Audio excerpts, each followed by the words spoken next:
Hello and welcome to the Money Talk COVID-19 Daily Bulletin for Monday, May 25th. I'm Anthony Okolia.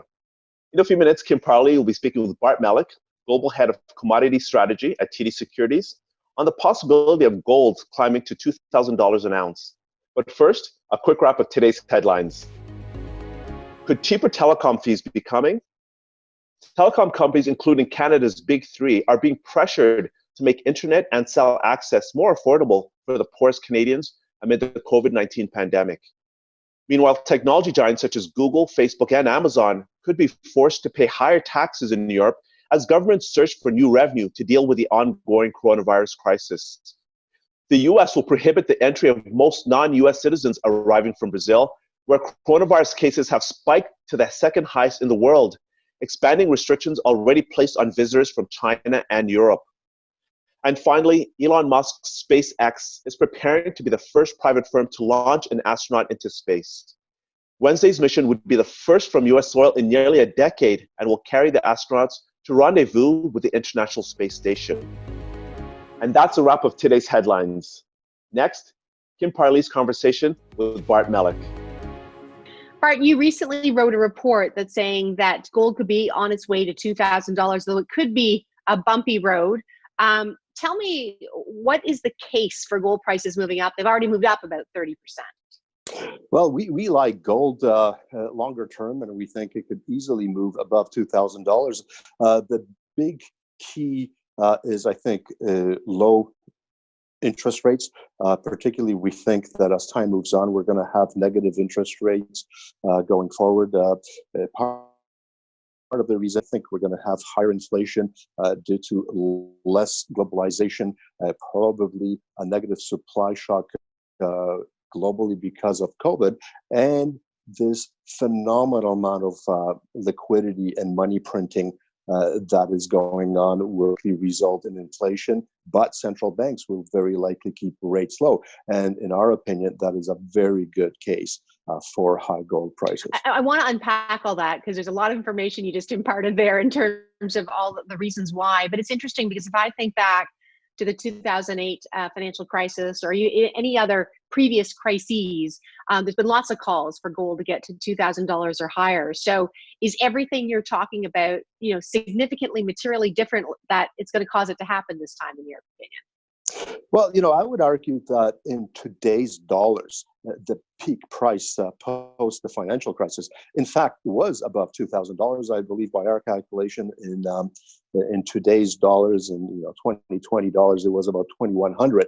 So a move towards 2,000 is not out of historical precedent based on what has happened. I think this time around we're going to have even more aggressive central bank money creation, in essence, and continued purchases of government bonds and indeed other bonds, corporate bonds now, by various central banks. And that includes, of course, the Federal Reserve, and Canada is doing it as well. And it could likely continue for the foreseeable future. You mentioned, though, it's a bumpy road. And you said, I think recently in your note as well, that the environment is not quite ripe for the breakout just yet. So take me through why, and then what you see happening after that.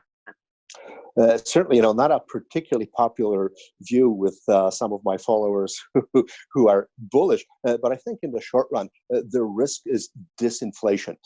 We will very likely see May data print very, very badly. We're going to have extremely high unemployment rates, not, of course, only in North America, but across the world. And I think, at least temporarily, we could see disinflationary pressures here. We've already seen CI prints in negative territory, and I think that could continue as unemployment rises, as people lose their income and are very much in a liquidity crunch. And there will be fear of folks going insolvent.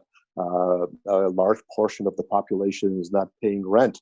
We're not seeing small businesses pay rent. And that very much could be disinflationary. And what that means is that assuming the Federal Reserve and other central banks won't necessarily move with even lower rates. In fact, the Federal Reserve is quite adamant in saying that they will only get them to zero and not into negative territory.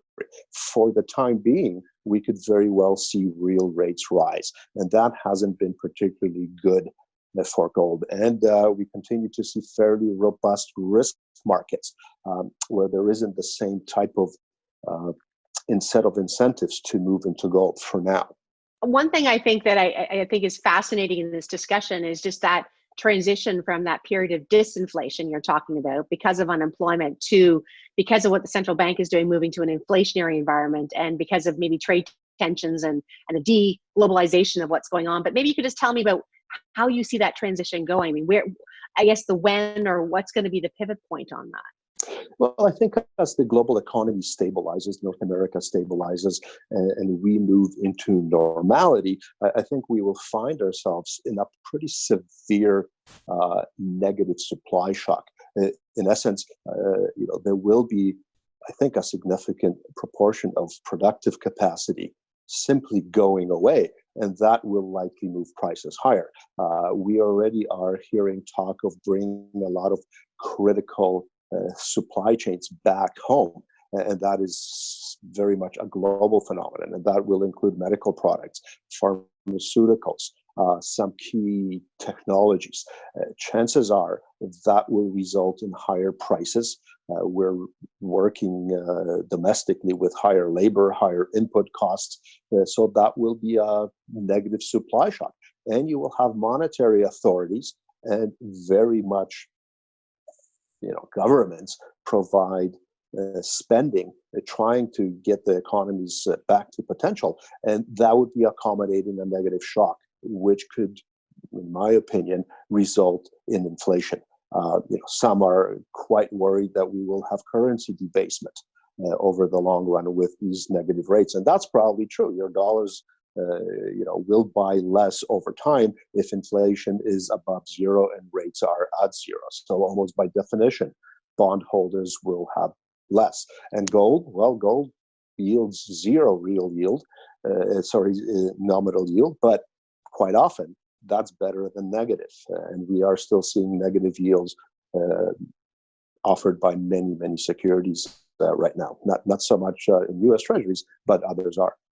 Art, great insight as always. Thanks so much for joining us. It was my pleasure.